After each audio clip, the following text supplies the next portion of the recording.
Hello दोस्तों, स्वागत है आप सभी का एक बार फिर से आपके अपने यूट्यूब चैनल कॉम्पिटिटिव फंडा पर। दोस्तों, जैसा कि आप सभी जानते हैं, दरोगा भर्ती 2021 के लिए ऑनलाइन आवेदन फॉर्म भरना स्टार्ट हो चुके हैं। 1 अप्रैल से आवेदन फॉर्म भरना स्टार्ट हो चुके हैं। तो आवेदन फॉर्म बहुत सारे लोगों ने भर दिए होंगे और बहुत सारे लोग भरने का विचार कर रहे होंगे। तो दोस्तों, आपको मैं इस वीडियो में कुछ ऐसी बातें बताने वाला हूँ जो आवेदन फॉर्म भरते समय आपको ध्यान रखनी है। अगर ये गलतियाँ अगर आप कर देते हैं तो आपको इसका बहुत बड़ा नुकसान भरना पड़ सकता है। दोस्तों, इन गलतियों को आपको बिल्कुल नहीं करना है। फॉर्म भरने से पहले आपको इन सारी चीज़ों को बहुत ही ध्यान से देखना है और जो भी आपकी डॉक्यूमेंट वगैरह हैं उनके बारे में बहुत ही अच्छे से जानकारी रखनी है, क्योंकि अगर ये गलती आपसे हो गई तो फिर बाद में आपका जब डॉक्यूमेंट वेरिफिकेशन वगैरह होता है वहाँ पर आपको निकाल दिया जाएगा, तो सारी मेहनत आपकी ख़राब हो जाएगी। तो आप बिल्कुल ये गलती बिल्कुल मत करिए। अगर आपने अभी तक फॉर्म नहीं भरा है तो आप इन इस वीडियो को देखिए और इसमें जो भी मैं बातें बता रहा हूँ उन बातों को फॉलो करिए और आप उसको फॉर्म भरिएगा। तो चलिए देख लेते हैं। सबसे पहले मैं आपको बताना चाहूँगा कि आवेदन प्रारंभ हो चुके हैं 1 अप्रैल से। अब 30 अप्रैल तक रात्रि 12 बजे तक आवेदन फॉर्म सबमिट होंगे। तो आपको सबसे पहले तो ये ध्यान रखना है कि अपना फॉर्म जो है 1 से लेकर 30 तारीख के बीच फिल कर देना है। आप पहले रजिस्ट्रेशन करके रख सकते हैं। उसके बाद आपको 30/4/2021 रात्रि 12 बजे तक अपनी फ़ीस भी सबमिट कर देनी है। उसके बाद आवेदन शुल्क के बारे में बताना चाहूँगा। तो ये इसमें आपको ₹400 का फॉर्म की आवेदन शुल्क है जो आपको भरना है। अब कुछ चीज़ें हैं जो आपको जानना चाहिए। तो जैसे कि उसमें 3 तरह की वैकेंसी आपको दी गई हैं। उपनिरीक्षक नागरिक पुलिस यानी UPSI, platoon commander platoon PAC यानी पीएसी पीसी और अग्निशमन द्वितीय अधिकारी यानी एफएसएसओ। तो 3 तरह की वैकेंसी हैं। अब इनको लेकर बहुत सारा लोगों के दिमाग में कन्फ्यूजन रहता है कि हम कौन-सी वैकेंसी का प्रेफ़रेंस पहले रखें। तो दोस्तों, तीनों जो पोस्ट होती हैं इनके लिए मैंने एक वीडियो बनाया हुआ है। उसका लिंक आपको वीडियो के डिस्क्रिप्शन में मिल जाएगा या फिर ऊपर आई बटन पर क्लिक करके भी उस वीडियो को देख सकते हैं। दोस्तों, उसमें मैंने तीनों वैकेंसी के बारे में बताया है कि उसमें क्या-क्या फ़ायदे आपके लिए हो सकते हैं और क्या-क्या नुकसान।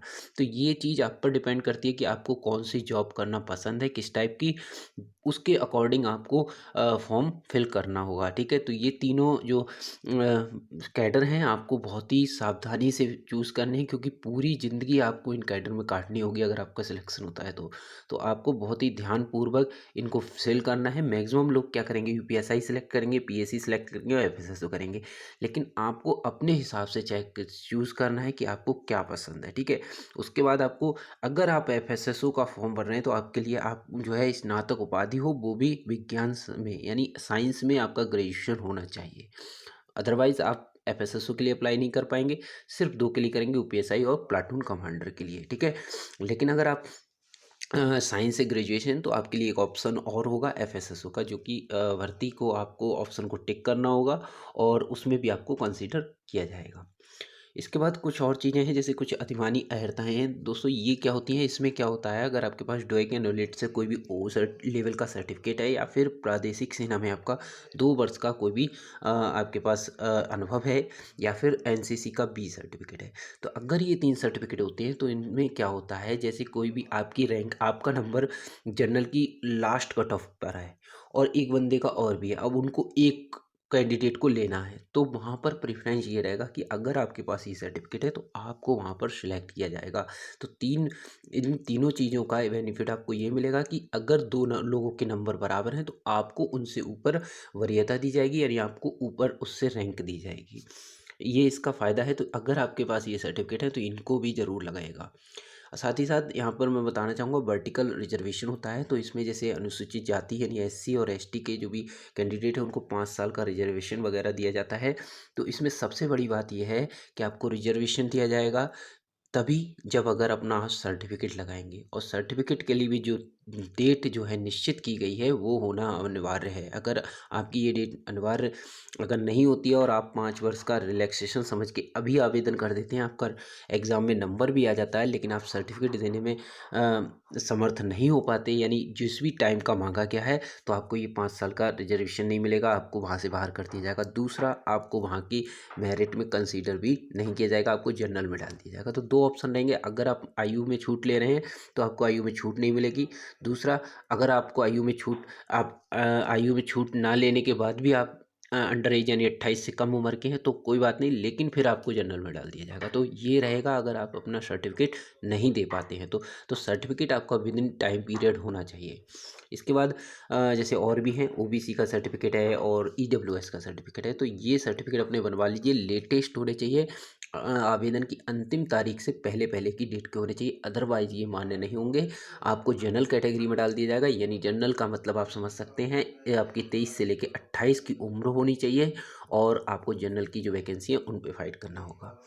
तो इन चीज़ों को बहुत ही ध्यान रखना है आपको, और अपना जो भी सर्टिफिकेट नहीं है वो बनवा लीजिए। इसमें आप देख सकते हैं यहाँ पर आपको 2% रिजर्वेशन स्वतंत्रता संग्राम सेनानी के लिए है, भूतपूर्व सैनिकों के लिए 5% का है, जिसमें 3 वर्ष का आयु में छूट मिलेगी। इसमें ये मिलेगा कि आपकी जितना भी सर्विस पीरियड है उसको माइनस कर दिया जाएगा आपकी एक्चुअल एज में, और 28 एज मांगी गई है, यानी 3 वर्ष का आपको रिजर्वेशन दिया जाएगा, यानी 31 वर्ष होनी चाहिए माइनस करके। मान लीजिए किसी ने 15 वर्ष सर्विस की और अगर उसकी उम्र 46 साल है, तो 46 में से अगर हम 15 माइनस करेंगे तो इसकी 31 वर्ष होगी, तो 31 वर्ष पे वो अप्लाई कर सकता है, अदरवाइज वो नहीं कर पाएगा। महिलाओं के लिए 20% का रिजर्वेशन है, बहुत अच्छी वैकेंसी है। तो मैं तो ये कहूँगा कि महिलाओं को फॉर्म ज़्यादा से ज़्यादा भरना चाहिए, क्योंकि बहुत बड़ी अपॉर्चुनिटी है दरोगा बनने की, और इसको आपको अपने हाथ से नहीं जाने देना है। अब बता देता हूँ कुछ महत्वपूर्ण पॉइंट हैं जिनको आपको ध्यान रखना है आवेदन करते समय। अगर आप ये बड़ी गलती कर देते हैं तो आपको इसका बहुत बड़ा खामियाजा भुगतने को मिल सकता है। तो दोस्तों, मैं आपको बताना चाहूँगा इसमें सबसे ज़्यादा कि अगर आप कोई भी शासकीय सेवा में हैं तो आपको वहाँ पर नो ड्यूज़ फॉर्म यानी नो ऑब्जेक्शन सर्टिफिकेट लेना ज़रूरी है, एनओसी लेना ज़रूरी है। साथ ही साथ अगर आप आवेदन पत्र की यथार्थता और पूर्णता के लिए व्यक्तिगत रूप से अकेले ही उत्तरदायी होंगे। इसमें कोई भी अगर आपकी कमी होती है तो उसकी आप जिम्मेदार होंगे। तो आपको फॉर्म को बहुत ही अच्छे से भरना है, कोई भी नाम की स्पेलिंग, पिताजी का नाम कुछ भी गड़बड़ नहीं होना चाहिए, ठीक है। बाद में इसकी बहुत बड़ा प्रॉब्लम हो जाती है, तो इसको आपको ध्यान में रखना है। साथ ही साथ अगर आप SC ST या फिर OBC के जो भी आपको रिजर्वेशन मिलना है उनका आपके लिए अच्छे से सर्टिफिकेट बनवाने हैं। सर्टिफिकेट के लिए अगर हम ओबीसी की बात करें तो 1 अप्रैल 2020 या उसके बाद का सर्टिफिकेट होना चाहिए, और अंतिम तिथि यानी 30/4/2021 के बीच का सर्टिफिकेट होना अनिवार्य है, ठीक है। इसके बाद जो है अन्य पिछड़ा वर्ग, यानी अगर हम बात करें ओबीसी वगैरह की, तो इसमें आपके लिए यही सब कुछ दिया हुआ है कि जो निर्धारित प्रारूप है उसमें प्रमाण पत्र बना होना अनिवार्य है, अदरवाइज क्या होगा, आपका फॉर्म, आपका जो प्रमाण पत्र है वो एक्सेप्ट नहीं किया जाएगा। आर्थिक रूप से कमजोर वर्ग के जो अभ्यर्थी यानी ईडब्ल्यूएस, उनके लिए भी यही क्राइटेरिया है। आपका जो आवेदन है वो 1 अप्रैल 2020 के बाद का, और जो है आवेदन की अंतिम तिथि यानी 30/4/2021 के बीच का होना चाहिए। अदरवाइज आपको ईडब्ल्यूएस का आप अभी अगर अपना कॉलम सिलेक्ट भी कर देंगे, लेकिन जब डॉक्यूमेंट वेरिफिकेशन होगा तो उस समय आपको ईडब्ल्यूएस की कैटेगरी से हटा के जनरल में डाल दिया जाएगा, और फाइनल मेरिट जब बनेगी तो आप जनरल की कट ऑफ यानी जनरल की वैकेंसी पर फाइट करेंगे। अदरवाइज अगर जनरल में आपका नहीं हो पाता तो आपको ईडब्ल्यूएस का कोई भी फ़ायदा नहीं मिलेगा। तो इस चीज़ का बहुत ध्यान रखिए, अगर ईडब्ल्यूएस के लिए एलिजिबल है तो आपको सर्टिफिकेट बनवा लेना है। 30 तारीख से पहले पहले का सर्टिफिकेट आपको लगाना है। अगर आवेदन की अंतिम तारीख जो 30 अप्रैल है उससे पहले का सर्टिफिकेट नहीं होता है तो आपको ईडब्ल्यूएस की कैटेगरी से निकाल दिया जाएगा। ऐसा ही ओबीसी के लिए होगा, और ऐसा ही एससी और एसटी के लिए भी होता है, ठीक है। आयु में अगर आप छूट चाहते हैं तो आपको बिल्कुल ये सारी चीज़ें अंकित करनी होंगी, आपको पूरा सर्टिफिकेट लगाना होगा, ठीक है। आपको लंबत और इस तरह के आरक्षण जो भी चाहिए तो उसके लिए आपको अपना डोमिसाइल यानी मूल निवास प्रमाण पत्र भी लगाना अनिवार्य है।